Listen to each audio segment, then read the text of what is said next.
Hi, welcome to MidwestSouthern.com. My name is Mandy and I am the author and creator of MidwestSouthern.com, and today I want to show you how I'm going to reupholster this family heirloom. This is a 1960s chartreuse covered metal frame chair, and honestly this is a great first start for anyone that hasn't upholstered as a piece like this. Because this is going to be a great way for you to learn. So I'm happy to show you how I'm going to make this over to fit our family's lifestyle now versus when it was first purchased in the 1960s. So definitely stay around and make sure that you subscribe to my YouTube channel to find any more updates about how we're making over our home. So first things first, you're going to want to obviously take your chair apart to get started. You want to make sure you have all your tools, something to protect your hands.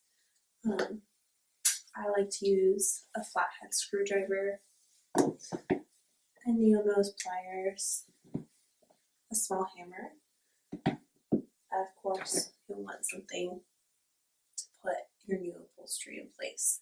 Now, simply, you're going to begin by removing any of the old upholstery. So for me, that looks like loosening up any of the staples that are in here by gently prying up and lifting out, and then removing the staple with my plier and being sure that that goes into the garbage can as soon as possible. Now this is not a clean job. You'll notice I am in full-blown work clothes. Definitely don't want to stay pretty for this. So I'm going to continue to do this. I'll speed the camera up a little bit and you'll be able to see the process.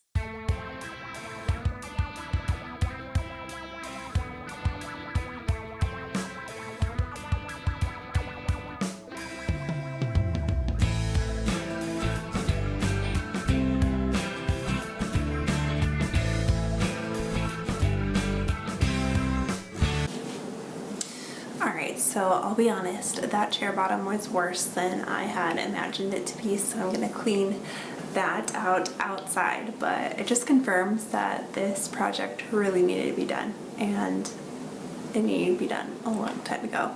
So I'm excited to see what the results will be. I'll continue working on the project.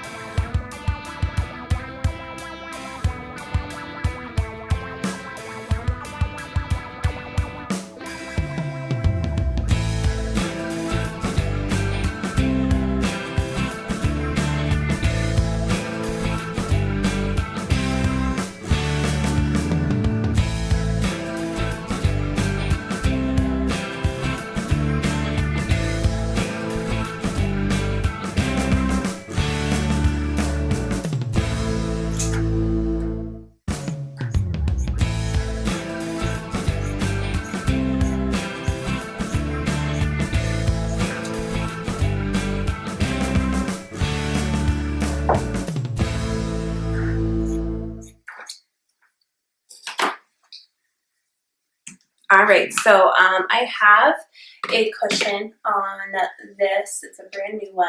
I've replaced the 1960s, if not older, cushion. And now, just to keep it in place, because I did have to piece it together, I'm just taking some quilting batting and I'm going to secure it on there by actually stapling it in place. It does not have to be perfect because our vinyl is going over it. So I just want to make sure that my cushion is not going to move once I start doing an actual upholstery. So I'm just going to secure one little section of each side.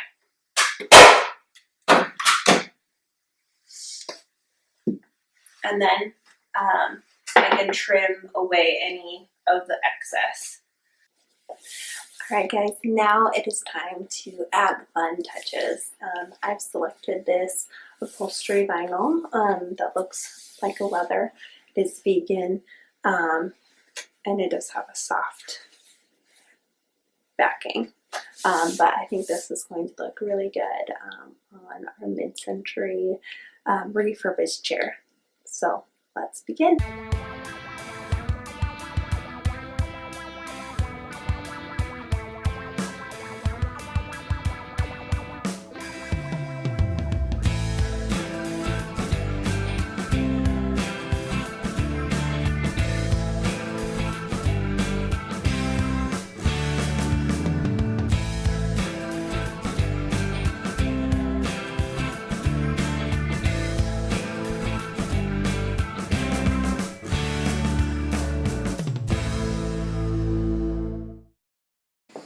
Alright, so this is an example of how I did the arm.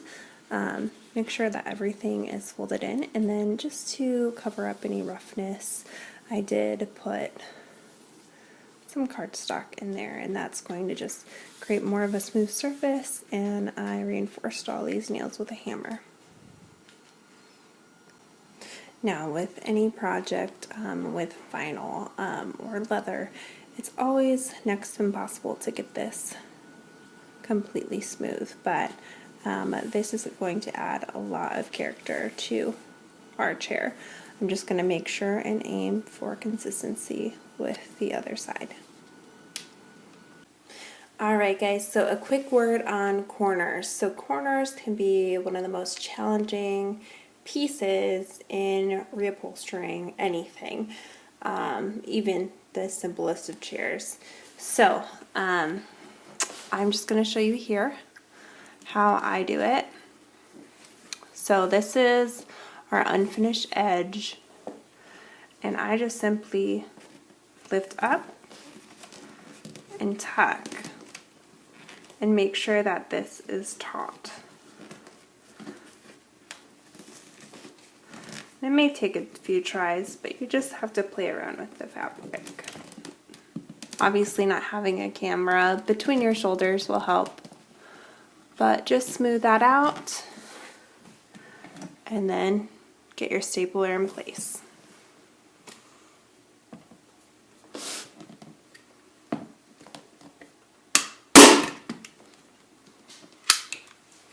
And there you have it. Alright, so the back of my chair for the backrest, we have already done the front as far as the upholstery, but the back definitely needs some help because it is exposed. Again, this is a black metal chair. So what I've taken is just my marker, and I have outlined the entire backrest. What I'm going to do is cut this out. I will fold the edges like so, and I'm going to nail that into the back, and it's going to create a great finished tailored look that will look like I bought this from a boutique.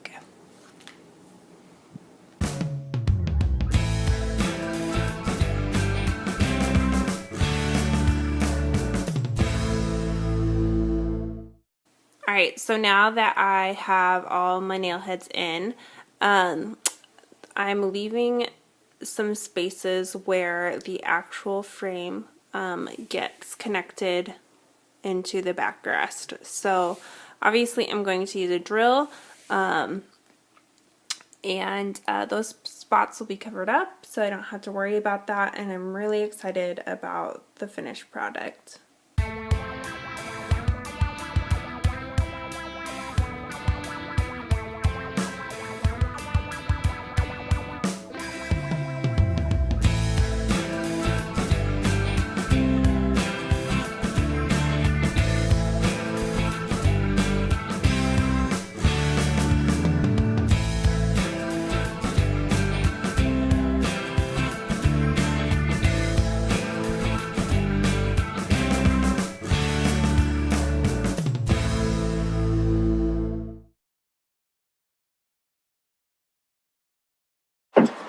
Alright, and there you have it. You have your finished product of a brand new reupholstered chair. I decided to keep some of the characteristics like the original finish on the metal, and I definitely didn't change the shape of this. I wanted to keep the family heirloom how it was originally intended to be made, but a little bit better without that chartreuse upholstery that it came with when it was gone. So there you have it, our brand new leather-inspired chair. Have a great day, and make sure to check out MidwestSouthern.com, and I'll have written details on the blog for you. Again, MidwestSouthern.com. Have a great day.